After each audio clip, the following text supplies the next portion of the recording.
Okay, my name is James Williams Jr. So, in my other video, when I was speaking about secret societies and Illuminati and all that stuff, I brought up Bigfoot and how maybe secret societies are keeping them under lock and key or under lockdown and chain and all that. And you have to wonder if I'm right about this. But I also brought up the fact that maybe, just maybe, he's somebody we don't really want to unleash on the world.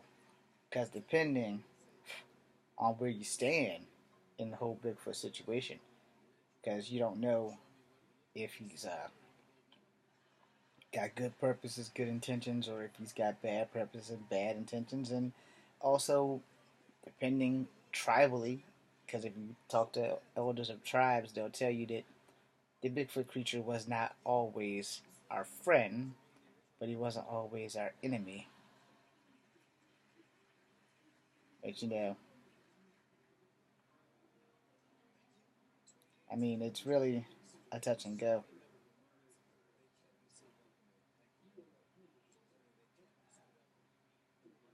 It's really it's kind of one of the things that you want to know, but you're not sure if you should know. And as a person who's half Native American, half black, and half white, I'm on the fence on this thing because I'm not gonna go in the woods, even with my bow and arrow, even with the AK-47, even with the 45, even with the 9, even with the tech, even with the Uzi. You can give me a damn tank. I'm not going Bigfoot hunting because I know how bad my luck is. Now we're filming a movie, that's not about Bigfoot, and it's like in a location that's very woodly, and it's like a lot of other things going on, you know. But we have people like out filming and stuff, like doing scenery. As long as I'm not by myself, I'm good. But I know how bad my luck is. If I'm by myself, there's not a doubt in my mind that I would be that fucking idiot that stumbles into Bigfoot. Not by choice, just because my luck's just that damn bad. I know how bad my luck is, and I'm not one of those people who go around purposely pushing my luck. Now, if I don't run into Bigfoot, it would be my luck that either I would run into Coyote the Trickster, which would be cool, or I run into Thunderbird, which would be cool. I'll run into Deer Woman. That might not work out for me because she'd probably wind up stomping me to death. It'd still be cool.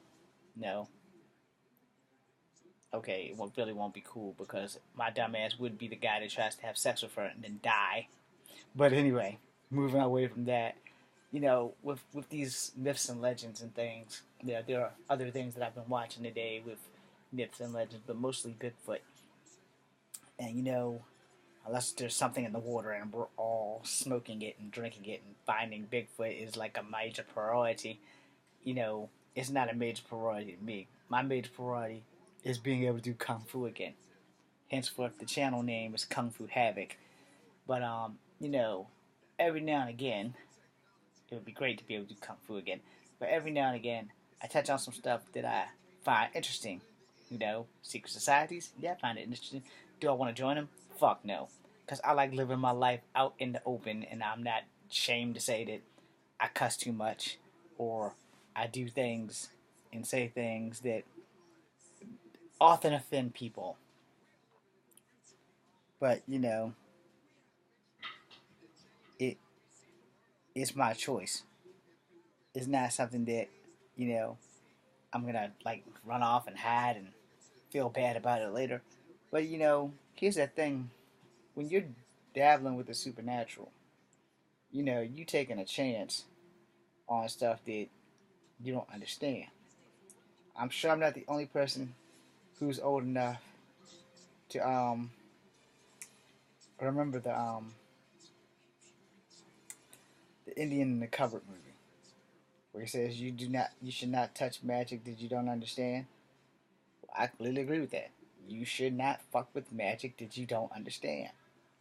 But the thing with humans is that we are naturally curious. And we forget that curiosity killed the cat. And we forget that there are some things that we probably shouldn't dabble with. I'm not into voodoo. I'm not into black magic. I'm not into being a witch doctor.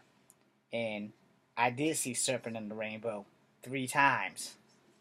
Okay, 5 times. But I can tell you one damn thing for sure. I'm not going to Haiti. I'm not pissing off anybody so that I have to drink goat's blood so that somebody can fuck with me mine. And I'm not gonna do anything. I'm not gonna go to any country and purposely piss someone off. No, there are some things that some people just do because we're a bunch of fucking idiots, and there are some things that people do because we stumble into shit. No, I'm one of those people. I will accidentally stumble into shit, and the main thing that I tell myself that if I ever go to another country is that my priority is to learn how to say I'm sorry. Where's the bathroom? Please and thank you. Again, I'm sorry and goodbye. Or and hello. But mostly I'm sorry and where's the bathroom? And I need something to eat. Those are the 3 primary things. Eating, bathroom, and I'm sorry. Please and thank you also, but mostly eating, bathroom, I'm sorry. I know you're thinking, what does that have to do with Bigfoot? Well, Bigfoot is the one entity that has been spotted worldwide. Now, I can't say you found Bigfoot in Hawaii, because that's an island. Can't say he's not there. If anything, he's probably on Oahu because it's the biggest island. But I'm pretty sure he's not on Maui. I'm pretty sure he's not on the other 5 islands that I can't remember the names to right now. And I'm pretty sure he's not on Honolulu. But as far as Oahu, Oahu still has a lot of unexplored landmass there. So if Bigfoot's on Oahu, guess who's not moving to Oahu? Now, I will say this. There's not a lot of difference between Bigfoot and the abominable snowman. Even the Himalayans have sayings of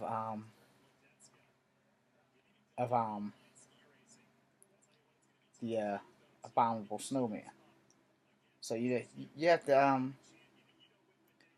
to question these things. You have to because you just don't know, and it's better to know than to not know. Because no one wants to take the chance of dying because you didn't know, and it can happen. You know, it can happen if you're not careful. You can really fuck your day up. No one wants that. But you know, sometimes, just sometimes, that curiosity could be a good thing. But when it involves something that could probably kill you, it is probably not the best idea that you've had. You know. But you can't always tell people things. Sometimes they have to learn for themselves. But I guess it really depends on what you're willing to grin and bear or take for that matter. But a lot of people don't get that. A lot of people don't a lot of people don't understand how things work sometimes.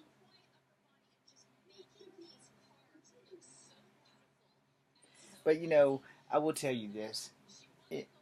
In all honesty, you have to wonder about supernatural, but you don't have to go chasing it. And that's the thing about people.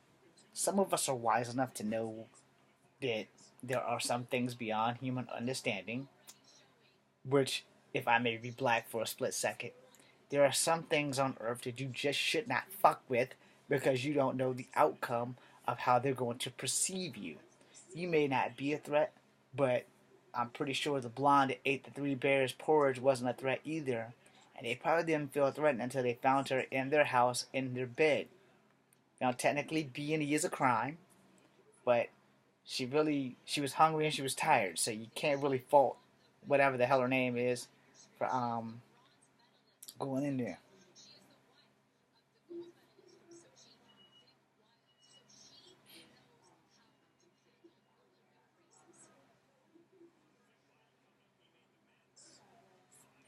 Sorry, text from a friend.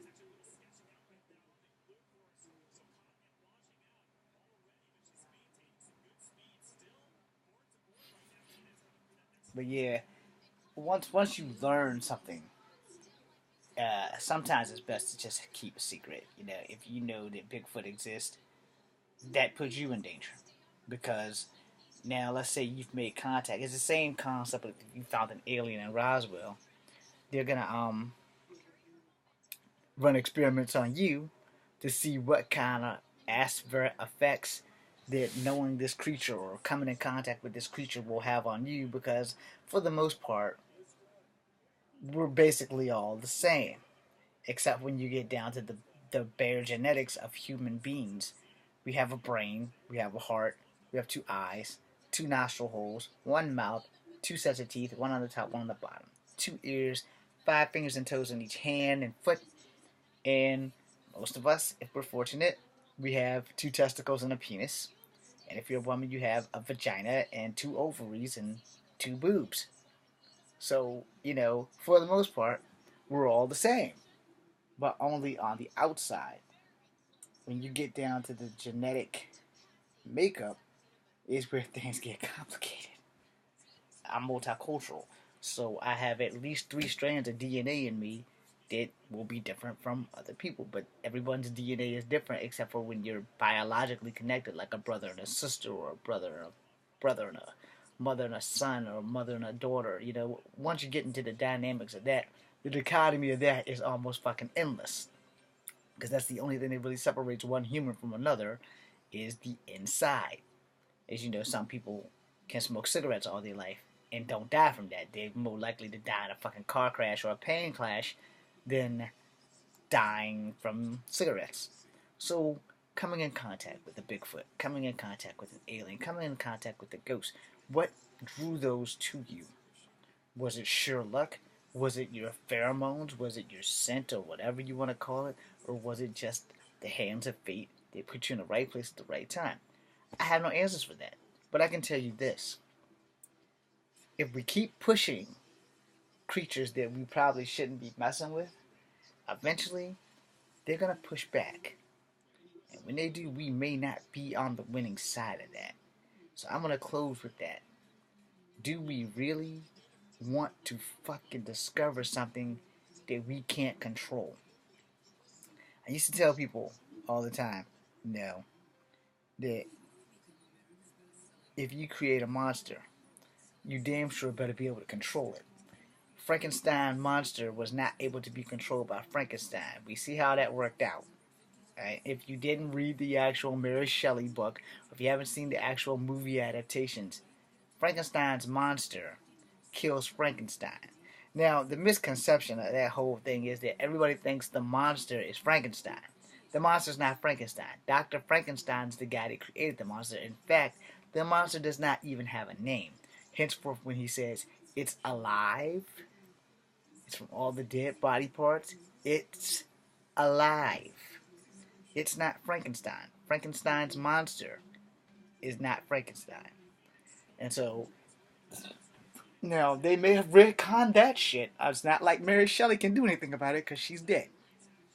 But if you go by the book, if you read Frankenstein, then you know that Frankenstein's monster is just a monster. It does not have a name, it does not have a title, but Frankenstein himself is the actual doctor who put the damn monster on the tarp and covered it up and stitched all the body parts in and lifted it up, and it got struck by lightning, and the monster couldn't speak, so it couldn't talk, and it just destroyed things because it was just like accidental. You know, it wasn't really something that the monster intended to do, and then the fear of the monster drove everybody to try to kill the monster. You understand? So the fear of Bigfoot is what will drive us to kill Bigfoot, or it will drive us until we are insane to find out what makes Bigfoot tick. So some people want to catch Bigfoot alive. Some people want to catch Bigfoot dead. I want to just leave him alone. And I don't know about the rest of you, but like I said, there are some things that you just don't fuck with.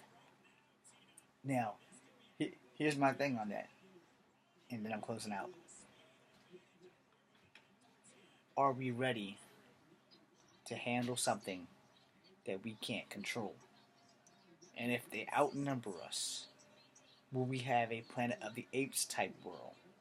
Or will they just stay in hiding and do like they've done for centuries? No one knows. Better be careful, because we could find out the hard way. Again, no fate with what you create. If you create a monster, you damn sure better be able to do one or two things. Control it or kill it. I'm James Williams Jr. Come for number 2. This is 16 minutes of your life you can't get back. Be seeing you.